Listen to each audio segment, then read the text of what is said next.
everybody. So this video is meant to provide an example of identifying and explaining how the rhetorical appeals work in an argument or text that you're looking at. Okay, and so when you're watching this video, I'm assuming that you've already viewed the Dove Evolution commercial and that you've at least thought a little bit about how they're using ethos, logos, and pathos. And on a side note, I wanted to say that a lot of my students are uncomfortable using the terms ethos, logos, and pathos in their own writing when they're doing the rhetorical analysis essays. And that's because those are Greek words. They're not English words. So I have no problem with you using or referring to how an emotional appeal works rather than how the pathos works, how a logical appeal works rather than how the logos works, and how the credibility of the text is built rather than how the ethos is established. Okay? So that's completely fine with me. All right, so first up, let's talk about ethos. So the first thing I do when I'm looking at how the credibility of a text works, I think about who the author is, first off. And here the author, there is no single author. The author is a company. And I don't have any particular negative associations with Dove soap. I know it's a fairly old company, but I also know that they sell beauty products and they sell wrinkle creams and stuff like that. All of these products that are meant to sort of pick at our insecurities and get us to buy things based on our insecurities. And so that makes me a little bit skeptical of them as a source of information about this topic. I'm basically wondering, why is this beauty company putting out a commercial that's critiquing the beauty industry, essentially the advertising practices of the beauty industry? And I also sort of wonder if they've been guilty of this sort of photoshopping in the past. And I think that they're probably very aware of that, and I think that they're trying to deal with that in a couple of ways. I think in this video, they're trying to present themselves as part of the solution, not part of the problem. And I think that's both a marketing ploy. They're trying to sell more products by kind of improving the way we view them. But also, I figure they're probably at least somewhat genuinely trying to do something good here. And I think that part of their credibility is actually built by the end, the text at the end, where they say, come join one of our workshops for real women, or for real beauty, I think. So they're trying to promote sort of making women aware of how these advertisements are manipulating us. And then they also have the fund for real beauty, I guess, that they put at the very end with their logo with the dove birds. And so they seem to be actually trying to do something about this problem. So I think that lends them a bit of credibility. It might not get them very far with you, but I think that that's their strategy to gain some credibility as a beauty company that's kind of trying to do right by us, okay? And be honest with us about things. And if you know anything about this, they've done a huge series of commercials that are all on this theme of kind of showing real women and what real women look like and not these Photoshop fake images. The other element of their credibility, I think, is really just the video itself. The video gives us sort of hard evidence, and I'll get to later, that has a lot to do with their logic as well. If you question that video in some way, if you're like, oh, this is an over dramatization of what happens, or this isn't accurate to what happens when images are photoshopped, then their credibility really falls apart and they look bad. Okay, so you have to accept that that video is a fact for their credibility to work in that sense. And so I might talk about those two things if I wanted to talk about how their credibility works in a rhetorical analysis essay. And then in terms of pathos, I actually think if I were assigned to write a rhetorical analysis essay about this text, I would probably argue that the most effective appeal, or the appeal that this text is most dependent on, is pathos. I think the emotional response of the viewer is absolutely critical to the effectiveness of the argument. And so when you're talking about emotional appeals, you have to identify which emotion or emotions you think the author of the text is trying to get out of the reader. Okay, you can't just say they're using pathos, right? I kind of already know they're using pathos. Everybody has to use some amount of emotional appeal.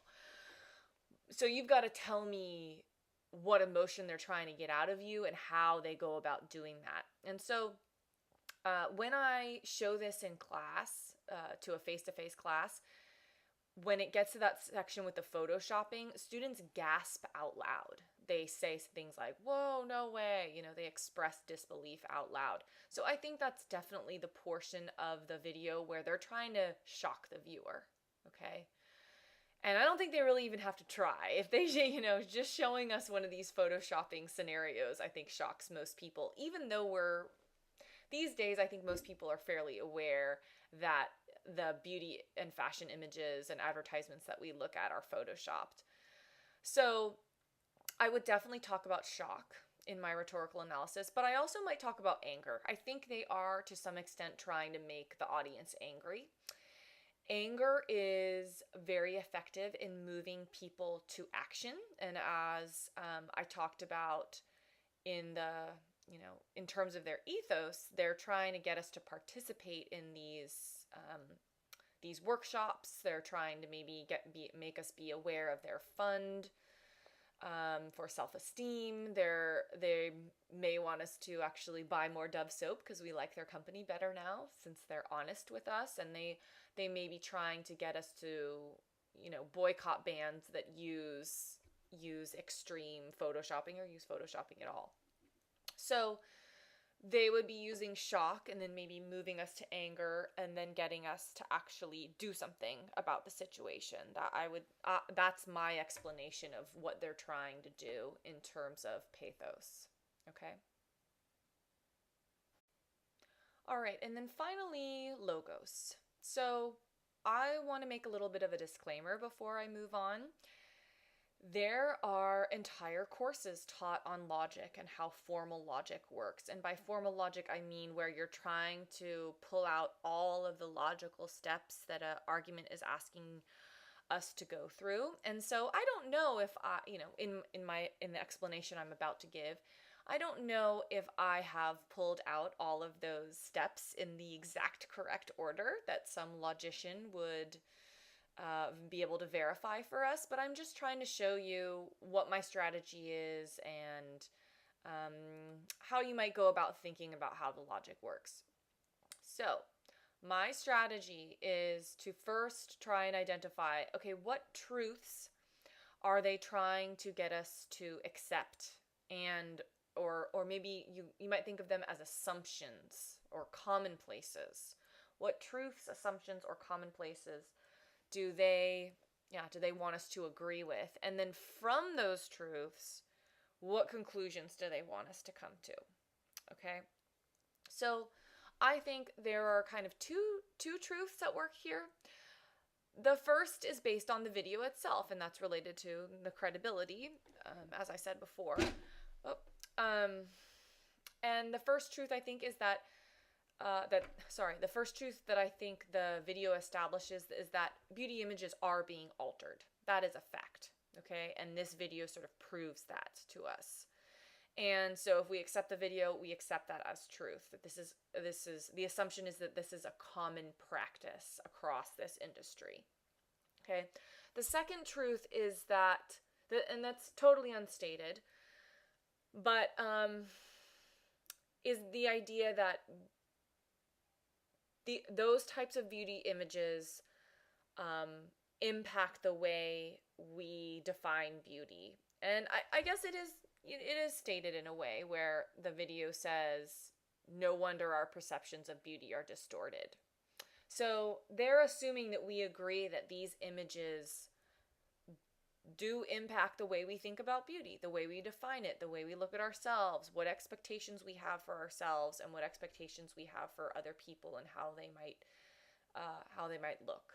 Okay, so you have to accept those two things, and then from there, I think they want us to come to a series of conclusions. So,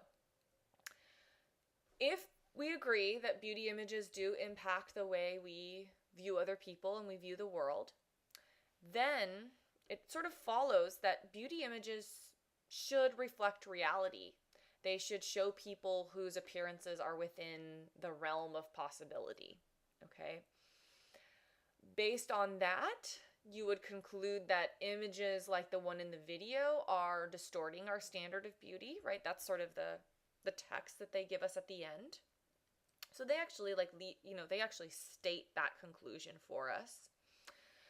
And then we also kind of have to come to the unstated conclusion, this is bad. This is not a good thing that these images are distorting our perceptions of beauty. The conclusion is that, oh, we're being tricked. We're being duped by this industry, and this is a bad thing.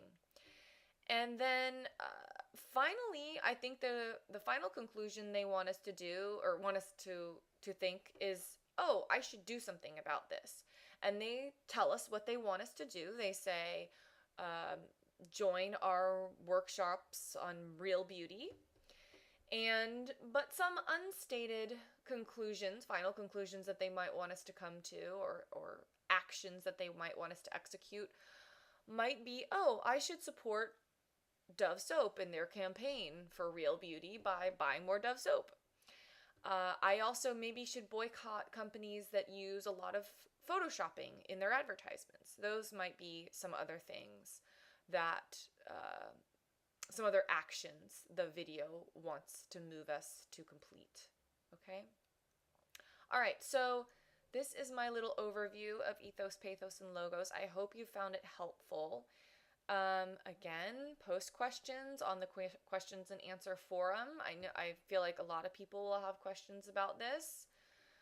Send me thesis statements if you want feedback. Come to face-to-face office hours, or visit me in CCC Confer. Okay? That's it.